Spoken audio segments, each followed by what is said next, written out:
Hello. All right. Got to plug in my friends on Discord. All right. If there is, okay. Okay. All right. All right. Okay. Hi, everyone. Let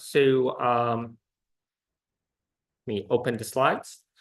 So we're going to start by something that I promised to do the other day, which is to show you how to make an infinite loop with a for loop. So, and this is a good story. There is a moral to this story, which is do not use while loops when you can use for loops, but also do not modify less while iterating over them. So this is kind of the simplest kind of example where you learn this lesson. So if you try to run this, that is an infinite loop. So why is it an infinite loop? I think you can kind of see that's kind of obvious, right? So you are iterating over the list L, but the list L keeps growing. So you're never going to be done until your computer crashes because there's not enough space to store the list that you have. Yes. I don't know if you remember, but last lecture I asked if you could you were doing this, but without list something with numbers or something, and I asked you to change n. Yeah. Why does it work with this where you're changing L? But yeah, I thought you'd ask that. And the reason is range is a special kind of object, right? So range is this thing called range 0, 5, or if you say n is equal to 5 and you say range of n, this is range 0, 5, you can kind of see what's going on here, right? So I said range of n, it created this thing range 0, 5. And when I say for I in range of n, really that's the same as saying for I in range of 5 after you've said range of n initially. So it creates a separate thing. Yeah, you can think of it as like a function that gets called once that returns this range 0, 5 object. So it might be more transparent to you if you look at it like this. So if you convert, and so like this is now completely obvious, right? So if you say for E in list range of n, well, that's the same as saying, according to this, for E in 1, 2, 3, 4, 5. Does that make sense? Yeah. So range, again, we're not doing those. So this is called an iterator. We're not doing those, but that is why. Okay. Does that have to do with range returns a immutable object, so you can't do that? The question was, is it because it's an immutable object? I do not believe it is mutable, but that's kind of not why. You're not even trying to change it, right? So what it is that saying, so again, I'll just repeat it. We're not really explaining what range of 5 is exactly because it's this complex structure. But what I'm saying is for I in range n, well, assuming n is equal to 5, let's make it consistent. So this is the same as this. Those are just the same, assuming n is equal to 5. And the reason to kind of the intuition for why they're same is that for let me keep it consistent. So for E in range of n is, in terms of the output, the same as for I in list range of n.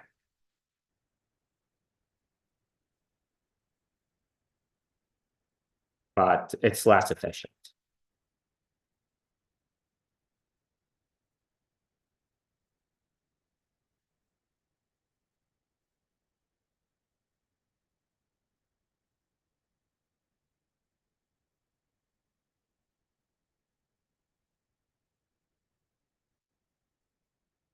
Okay, unlike before, actually, as it happens. But it's the same in terms of the output.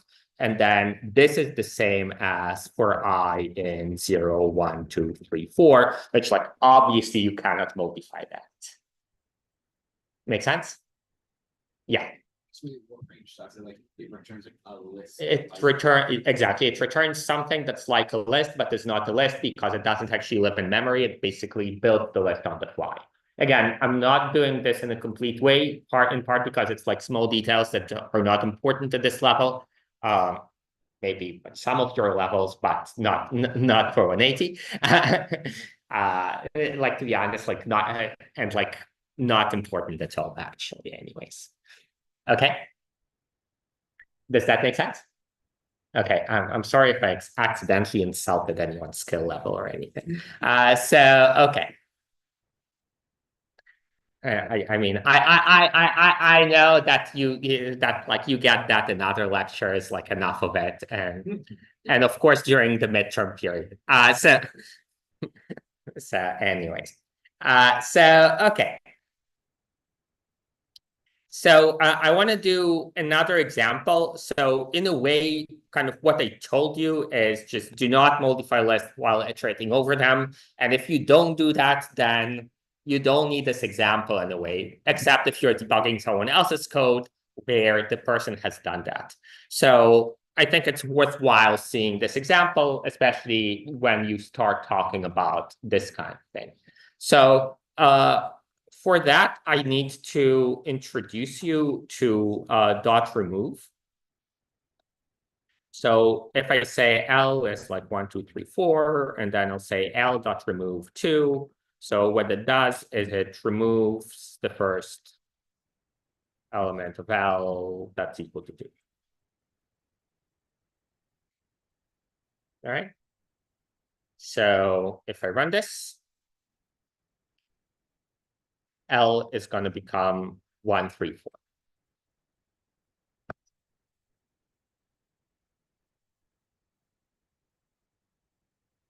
Let's say that what I want to do is I want to remove every even number from this list. So given that you know about remove, what you might like to do is you might like to say, this is the list, and then I'm going to go through the list. So I'll say for E and L, and then I'll say what if E is even, I want to remove it.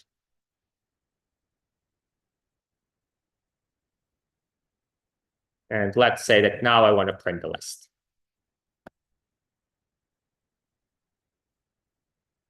All right. Wait, my demonstration did not work. Oh,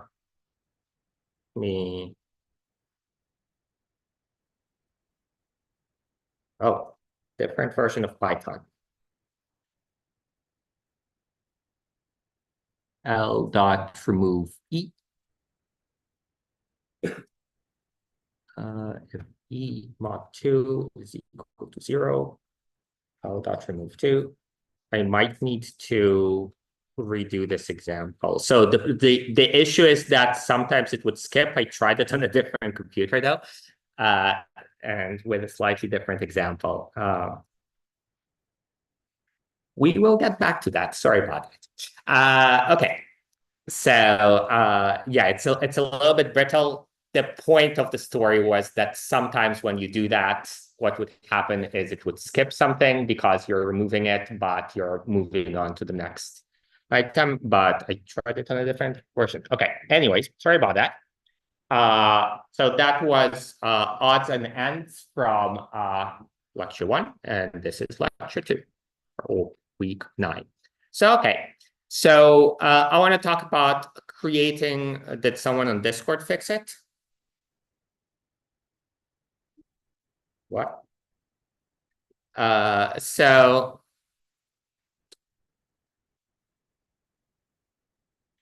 I want to talk about creating what's called compound objects. So compound objects, essentially it's objects within objects. So in this case, it's a nested list. So we have a list within a list.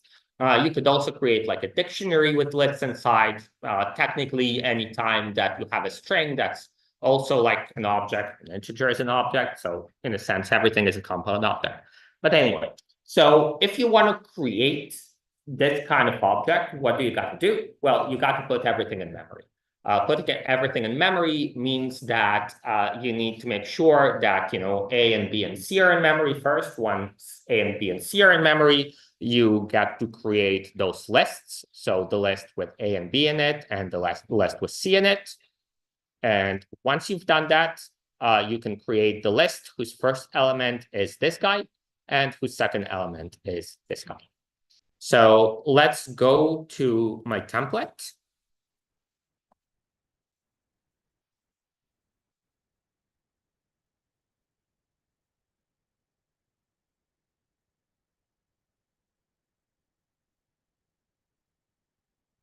And so I just went to the slide. This is slide 6, I guess. So what this suggests is copying it and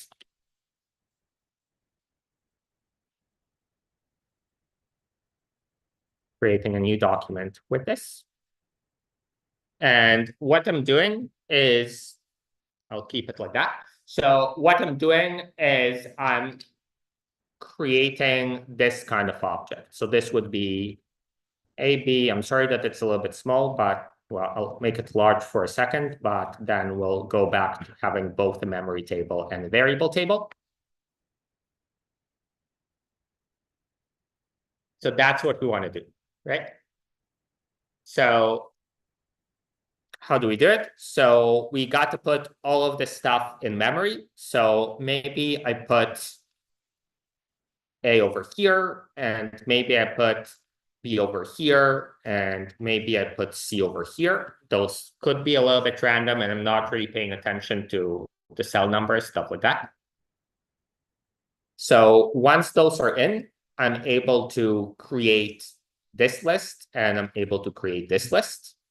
So the list AB, what would it be, anyone? Yeah. 10. Yeah. And the other one, yeah. So, and 1152. So does that make sense to everyone? So the way we make the list is they only ever have addresses. Make sense? So a list is just a bunch of addresses where this is the address where the first element lives, and in this case, this is the address where the second element lives. So now we can also create this list. So this is at 1184. So now we have this list and this list. So far we didn't have to go to the variable table because there's no name for the list AB except the future L0. Currently, it just doesn't exist as a name. It just lives in memory. So now that we've done it, we'll create the full list. And again, a list in our notation, and actually in Python as well, is always just what I would call a flat list of addresses. So it's not nested, it's just a bunch of addresses. And the addresses are the addresses of the elements. So the first element lives at 1024, and the second element lives at 1056. So now that we've done it, we have this list on the right-hand side that lives at address 1216. Make sense? So now we get to go to the variable table and say, I have my L, and my L is the guy that lives at 1216. Yeah. Okay. So that is compound objects. So what happens when you say L1 is L at 0? So, oops. Oh, I didn't actually want to close it. Control Shift T, if anyone's wondering how to close a tab that you just closed in Chrome, open a tab that you just closed in Chrome. Control Shift T. I did not know that until I found out. Now I'm happy because I sometimes change my mind. Okay. So what is the practical use of knowing about memory? You are about to find out. So if I'm saying something like L at 0,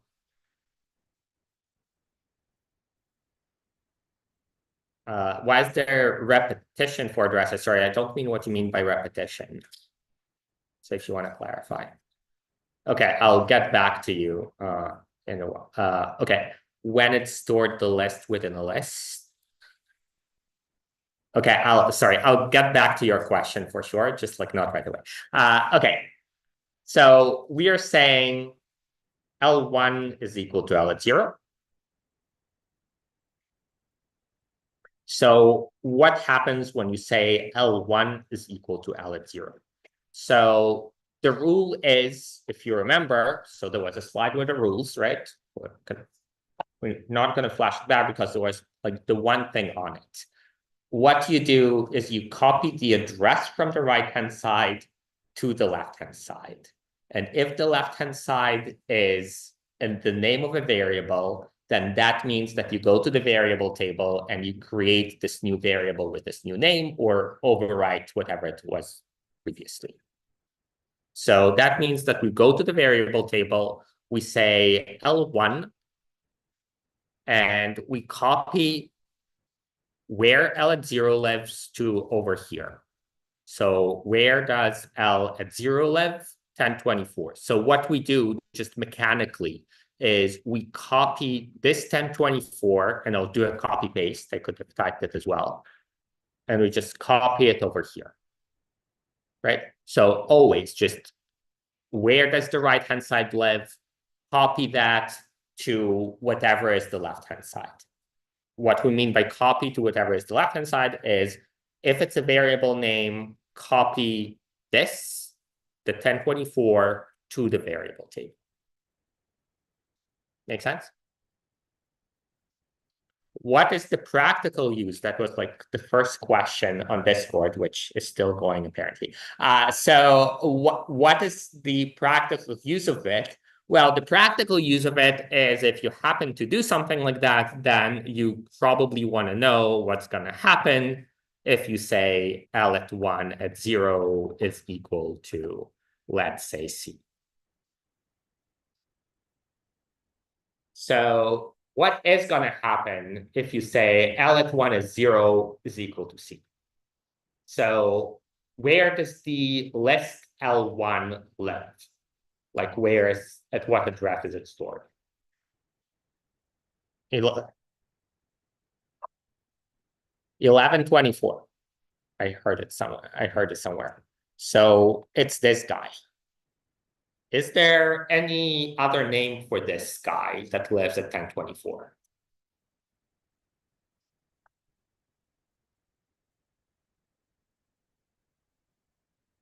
Yes. L at 0, that's right. So like that's the line number 2, right? So what we're saying when we say L1 is equal to L at 0 is just copy this to over here. So that means that when, until you change it, when you say L1 and when you say L at 0, you're referring to the same guy, this guy. Right? So this means that L1 and L at 0 are aliases. So aliases meaning two different names for the same object, this object. So when you go and say L1 at 0 is equal to C, what you're saying is change this guy to wherever C lives. So 1184.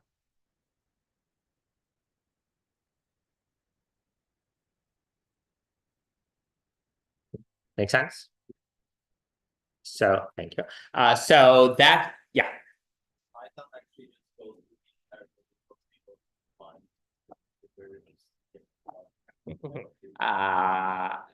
So it does not. So it does not. So this is the thing that we saw the other day, right? So if both the C's are initially in the source code, then it knows that they're the same literal. So it will actually do the thing that I'm doing, which is not create C again in memory. So in that way, I'm being faithful to what's going on. But I think what you're implying is that shouldn't you put the new C somewhere else in the memory table? And the answer is yes. Like if it weren't that it's a literal in the code, this is exactly what would happen. Well, the other question is how does Python define the C? So if you assume that this was just code that you gave to Python as a whole, like the code is human type. It's not like, gigabytes and gigabytes. It's just, it has a table of all the literals that are used in the code, and it tries to reuse space for them. Does that make sense? So there is a way to do it efficient. Hash tables, if you know about us. If not, I'll tell you in 190. Okay. But you're right, and this is the example that we saw on Monday. If it weren't in the code initially, if you got it from input or something, then this, or from a computation, this would not happen. Okay. Yeah, other questions? Yeah. I'm feeling like 108 section, like pointing an arrow. I mean, like this is like some kind of notation. I'm just saying this used to be this and now it's this. So I just like, I didn't want to like just erase it, right? This is just like, yeah. Yeah, and now it's C because I made it C. So let me do the strike through. Maybe that would be better. Unfortunately, I'm not sure I know how to do a strike through, if anyone knows.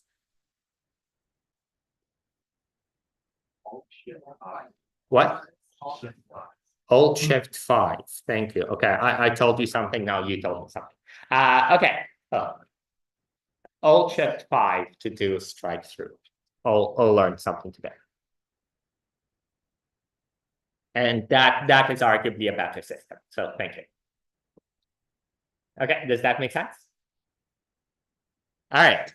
So going back to the first Discord question, why is it useful? Well, it's useful because what you really want to know is that if something like this happens, then L at 0 is also C.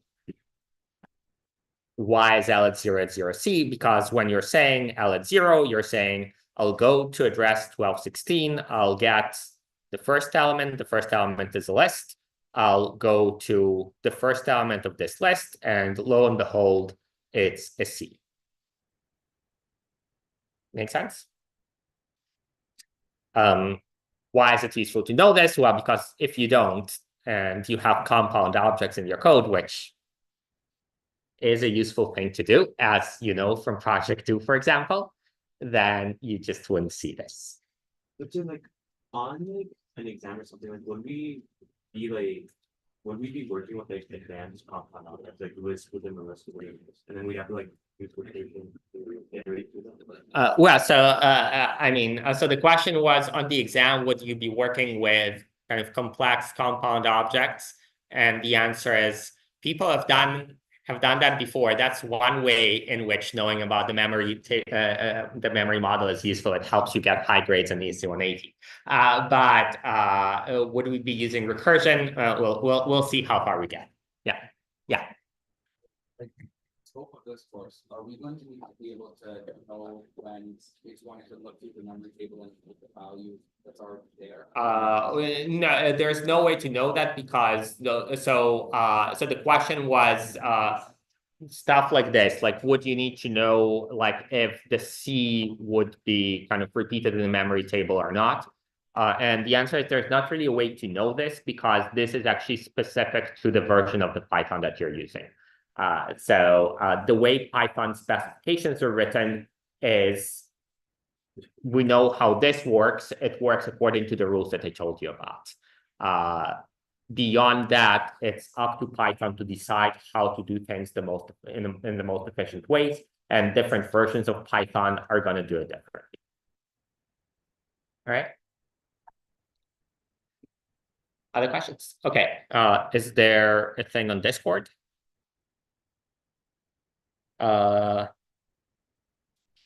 Okay, so when stored within a list, oh, I see what you're saying. So the question, okay.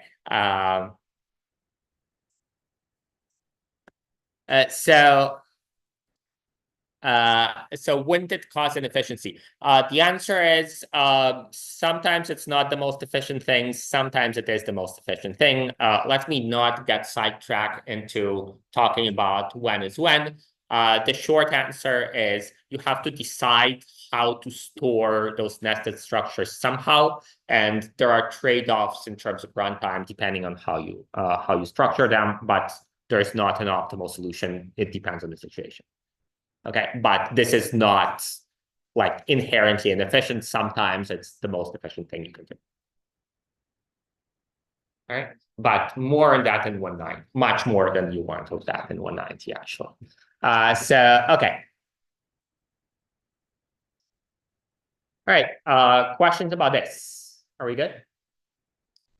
A lot of people are talking, so I feel like you're bored. I'll speed things up. So okay, so that's like that. So let's do an example of this kind of thing. So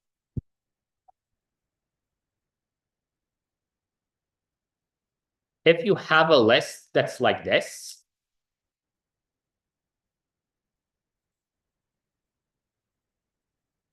and then you're saying L1 is like this.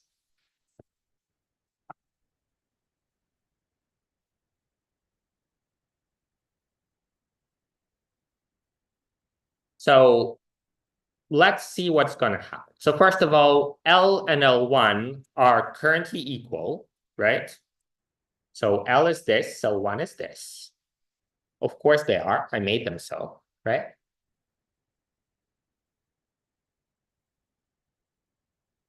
Are they aliases? Anyone? Okay, someone says yes. Anyone says no? Yeah.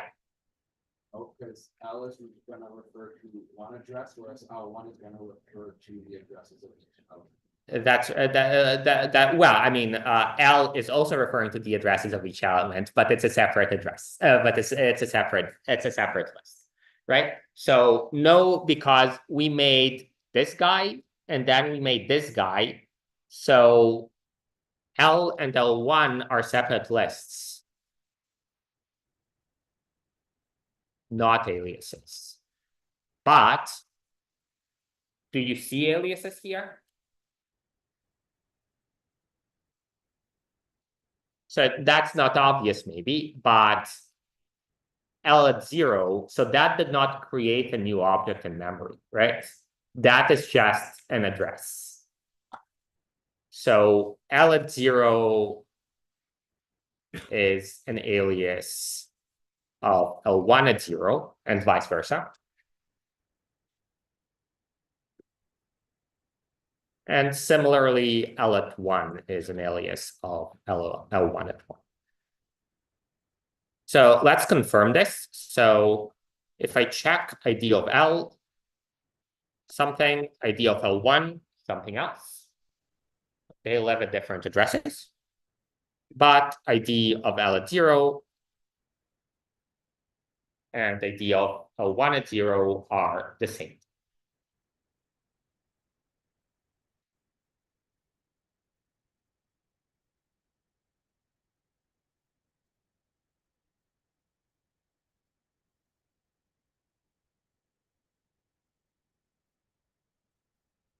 Yeah. And again, why L and L1 are non-aliases? They're just separate lists that happen to be equal, right? So I made this list. It happens to have those elements, and then I made this new list L1, and it happens to have those elements as well. but they're separate lists. So the rule is if there is an object on the right-hand side, you put it in memory. Make sense? So what does this mean? It means that if I say L at 0 is equal to 5, what's going to happen? Okay, don't try it, but I'm trying L1. Is it going to change it or not? Who says yes? Who says no? Abstain. Okay. Okay. The answer is yes. So why is that? So one way to go about things is to think about it in the aliasing frame. So if I change the contents of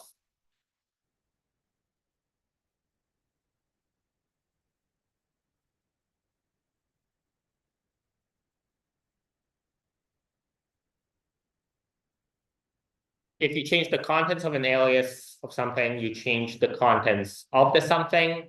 Why? Because it's the name of the same object, right?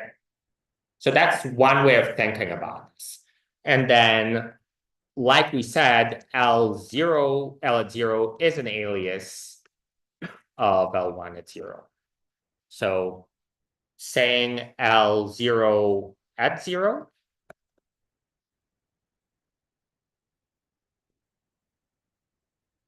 that's changing the contents of L at 0. Make sense? Just because think about it as I'm saying L at 0 and change the contents of that. So that means I'm changing the contents of L at 0. So that's one way of thinking about it.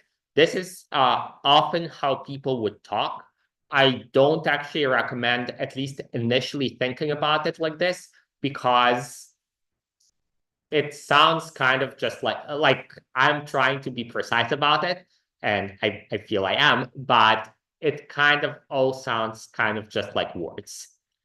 I think the way to think about it, at least initially, is to actually write it out in the memory table. Speaking of which, let's do that. I'll give you an opportunity on Friday to do it yourself as well. I'll do a few work examples for now. I'll get a fresh memory table.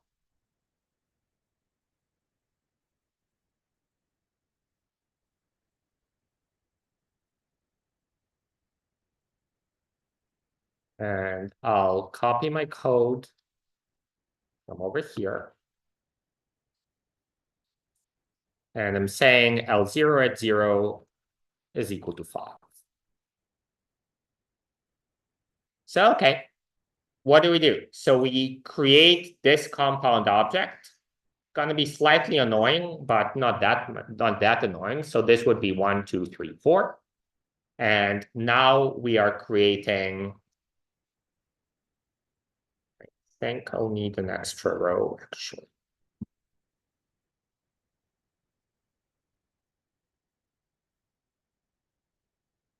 So plus 40, 48. And should the addresses be written on the left-hand side? Like, are those just random arbitrary values? Think about them like that. So I actually made them be in intervals of 32, but yes, think about them as arbitrary, yeah.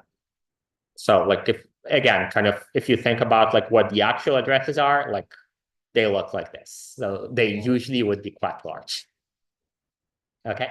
But they're not in binary. I mean, everything on the computer is stored in binary. It's displayed in decimal. If you want, you can display it in binary.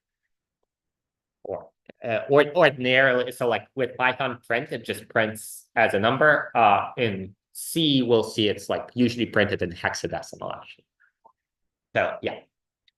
All right. So okay, so we created 1, 2, 3, 4 in memory so that we can put 1, 2 into the first list. So this would be at 1024, and this would be at 1056. And we also need 3, 4. So this would be at 1088 at 1120. And now we can create the list L, right? So the list L would be, okay, I'll change it to 4 so that I don't have to create 5 as well. So the list L is going to be at 1152, at 1184. Does that make sense? And now we're saying L1 is L at 0, L at 1. So because we're not saying this is a new object, we're just saying L at 0. What this is doing is it is creating a new list. The way L would be at 1216. So we are creating a new list because we have, open square bracket, close square bracket over here. But here we're just saying L at 0. So that means go to wherever L is. So 1216 is just copy this over here.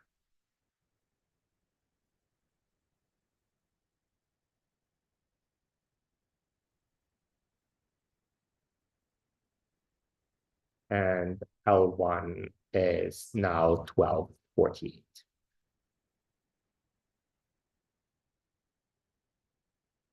Yeah. Do you have questions about it? See, some people are discussing it, but you won't. Right, questions? No? Okay. Yeah.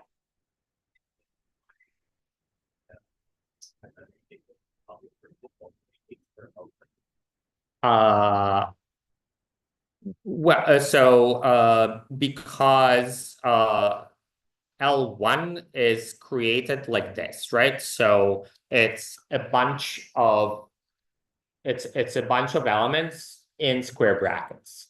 So in square brackets means we are creating a new list. That's how you create a list, is you put stuff in between square brackets.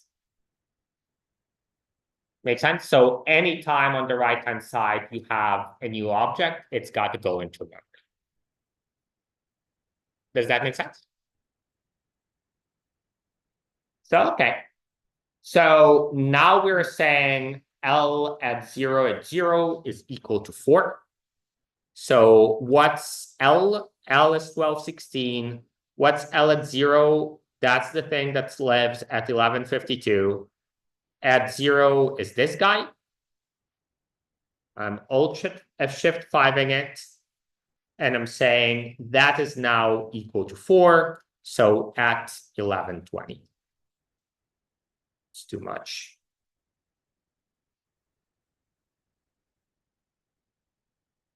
The reason I didn't know how to strike things through is I got things right the first time usually. And anyway, not in this lecture, but in life. So okay. So this would be at 1120. Make sense? And then naturally, like whether you say L or whether you say L1,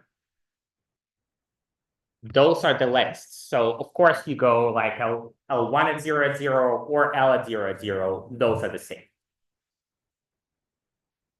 Of course, they're, like L at 0 and L1 at 0 are the same thing. Does that make sense? So let's see what happens when I do something like this.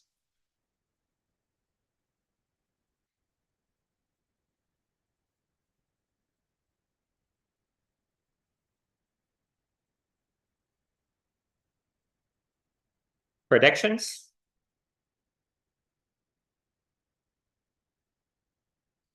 So does this affect L or not? Who says it affects L? Who says L is still the same? Correct, L is still the same. So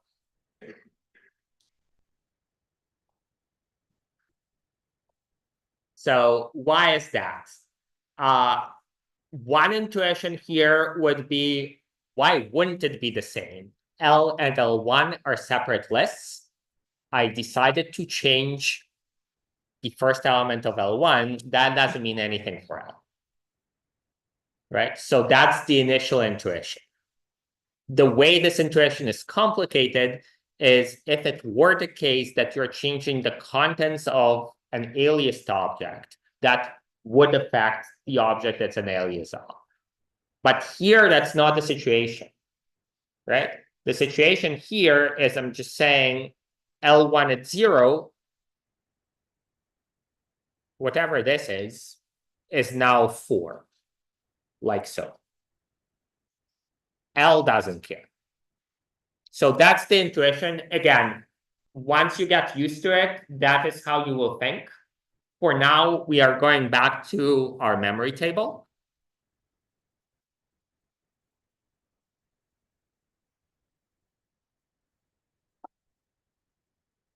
Where we're saying L1 at 0 is equal to 4. Again, we're basically just applying the rules here. So what's L1? L1 is 1248. What's L1 at 0? It's this guy. And we're saying copy the address of the right-hand side into the left-hand side. The left-hand side in this case happens to be this guy. So we copy the address of the right-hand side into the left-hand side. That means copy 1120 into here. Sorry, I said L1 over here. I said L before. I'll just change it here rather than in the memory table because that seems easier. Make sense? Sorry, and I'll do my old notation here. So what happened is this used to be 1152, and then I strike through it, and now it's 1120.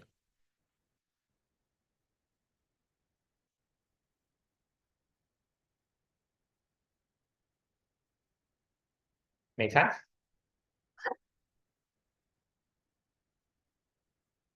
Questions about this? Yeah. Like a little bit unrelated, but like you said that whenever you have an object on the right side, you have to store it in memory. But isn't that like for everything that you have something on the right side, you store it in memory, or like what's the other? Okay, so that is kind of related. So the question is, don't you like if it's not a new object, like what's the difference essentially, right? And the answer is we actually had an example of that before. So L at 0 is not a new object because L at 0 is already in memory. So we didn't put that in memory, and that actually was really important. Another example would be when we said before on the other one, L1 is equal to L at 0. That was the same thing where this is not a new object. So what we did is we took the address of this guy and we just copied it over here. So that is how aliases are created. So that's actually extremely related. All right. Did that make sense to people? Did that not make sense to people? Okay, 5 minutes until the end of the lecture. Maybe people don't care so much about that. What's going on in Discord? Do you mean recursion? Okay, that is funny. Okay. Is that making sense to everyone? All right, so what I think we should do is start another example rather than do the last slide. So I'll go to the 2022 midterm.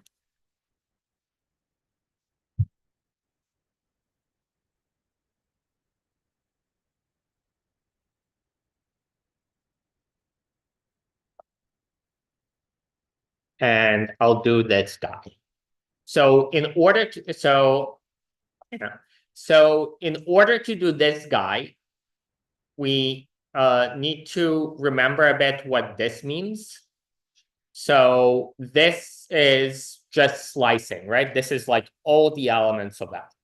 So if you remember, what I said is something like L35 is the same as L3, L4. And now I'm kind of trying to cash out the fact that I said it. It's literally the same. This is what it means. And that means that L35 creates a separate list. But if L1 is L35,